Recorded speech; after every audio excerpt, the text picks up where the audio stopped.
Hello everyone and welcome to today's lesson. Today we are going to explore a fascinating region of the world called Central Asia as a part of MSCS Grade 7, Term 3, Unit 9, Lesson 1, An Introduction to Central Asia.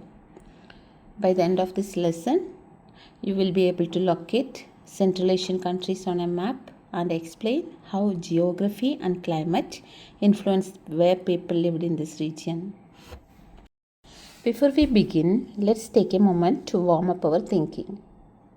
When you hear the term Central Asia, what images or ideas come to your mind? Do you have any idea of where Central Asia might be located on the world map? Can you think of any countries that might belong to this region? If you know something, you can put it in the comment box. Before we continue with the lesson, let's learn some important vocabulary words that will help us understand Central Asia better.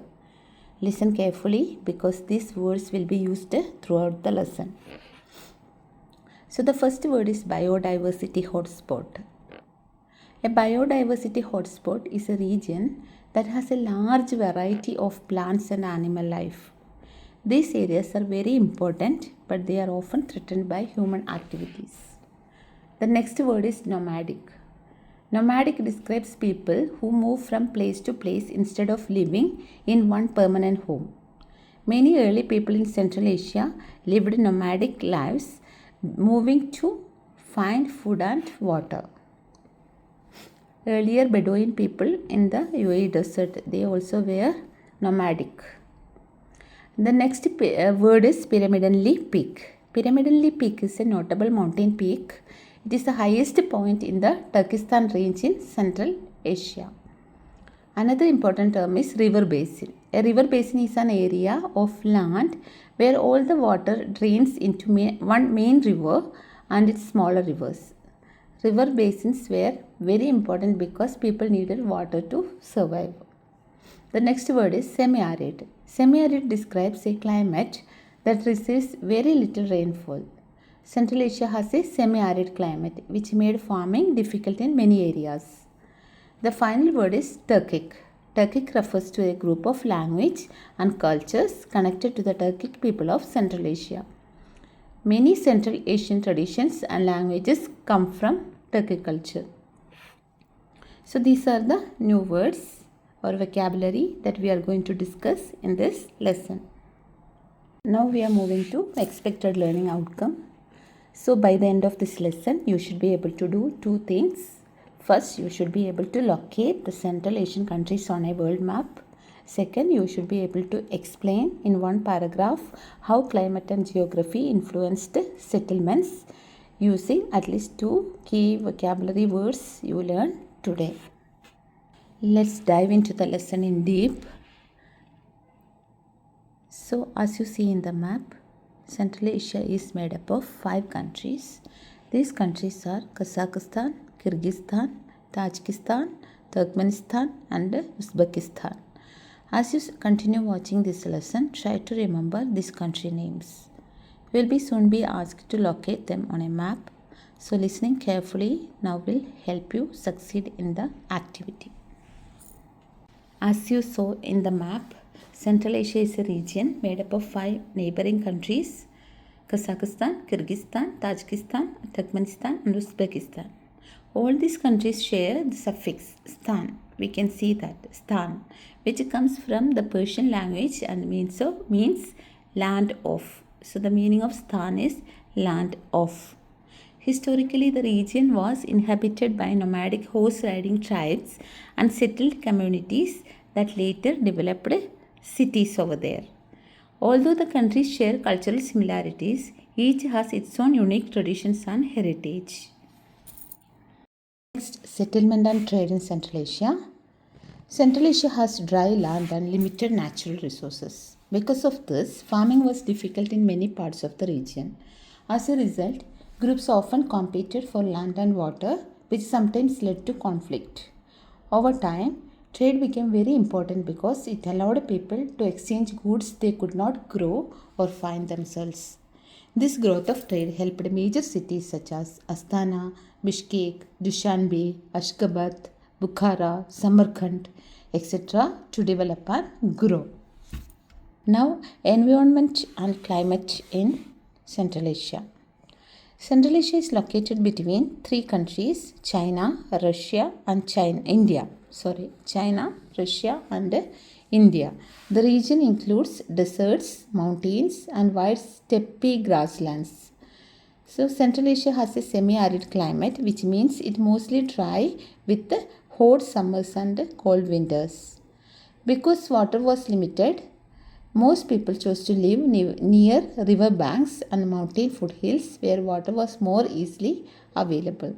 So, water was easily available in mountain foothills and river banks. So, most of the people settled over there. We are going to learn more about the mountains and rivers of Central Asia. The mountains of Central Asia are biodiversity hotspots, meaning they support a lot of animals and plants, or they support a wide varieties of animals and plants. These mountains provide important natural resources such as wood, animals, fruits, nuts, water, which people depend on for their survival. One major mountain range in this Turkestan range, which stretches through Kyrgyzstan, Tajikistan and Uzbekistan. So the main mountain range in this region is Turkestan range, which stretches through these three countries, Kyrgyzstan, Tajikistan and Uzbekistan. So the highest peak in this range is called a pyramidal peak. Similarly, the important rivers flowing here are Amudarya rivers, Sirdarya rivers, which helped people settle and survive in this dry region. These are the important information given about Central Asia in the textbook. Now it's your turn. On the map shown or in the textbook, try to locate and label all 5 Central Asian countries. Pause the video and see if you can name each country correctly before continuing. Now let's quickly check our understanding. Look at the screen and write the answers of the given questions in your notebook. Pause the video for 2 minutes and answer the question. Now we can discuss the answers. So which of the following countries is a part of Central Asia? So of course Kazakhstan is a part of Central Asia. What does the word suffix mean? It means land of. How has geography influenced farming in Central Asia? So dry terrain made farming difficult, leading to resource conflicts between tribes or groups. And which cities became trade hubs in Central Asia due to importance of trade? Of course, Astana, Bishkek, Dushanbe, etc. Some of the trade hubs in Central Asia due to the importance of trade, or emerged due to the importance of trade. Next question was, how did the historical nomadic lifestyle contribute to the cultural diversity in Central Asia? So it led to the mixing of various traditions, languages and customs over time and made the region diverse and beautiful. We can move to the textbook exercises. So the activity 1 was identification. Through a map, identify the Central Asian countries on the map. So you can see the map on that different countries are located: Kazakhstan, Uzbekistan, Turkmenistan, Kyrgyzstan and Tajikistan. You can see Caspian Sea also labeled. Caspian Sea divides Central Asia from Europe. So activity 1, B question was imaginary country using stan. So an example of an imaginary country using stan could be Unity Stan, which means land of unity. This represents cooperation and peaceful living among people. So similarly, you also can find or think about a country with the suffix Stan. The second activity was based upon a passage. Some questions have been given at the end, like what type of environment are found in Central Asia. So as we discussed, Central Asia consists of deserts, mountains and steppe grasslands. Where did the most inhabitants of Central Asia traditionally live?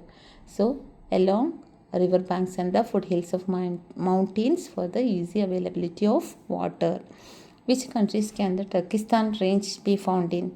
So Turkestan range, the biggest mountain range, has been spread in 3 countries, Kyrgyzstan, Tajikistan and Uzbekistan. What is the highest point in the Turkestan range? So Pyramidal Peak.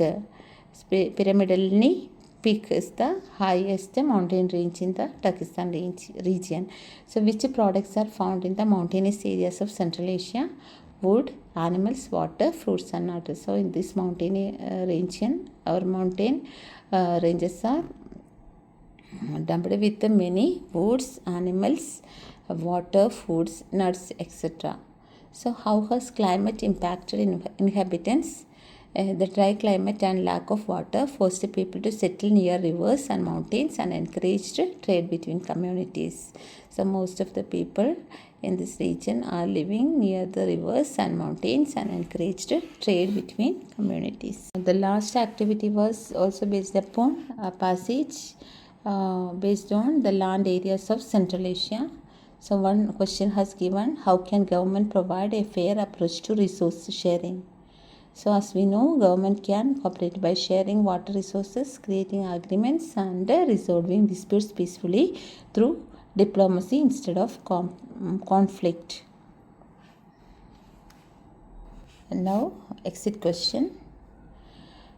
To finish today's lesson, please answer this question in 1 or 2 sentences. How did Central Asia's climate and geography influence where people lived? So here try to use at least one vocabulary word such as semi-arid, river banks, nomadic, etc. A sample answer also has been given.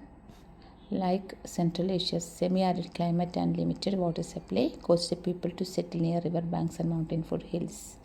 These areas provided water and resources needed for daily life and survival. So that's all about today's lesson. Well done for completing the lesson on Central Asia. Today you learned where Central Asia is located, identified its 5 countries and explored how geography and climate shaped where people lived. Thank you for listening and participating. I look forward to see you in our next lesson.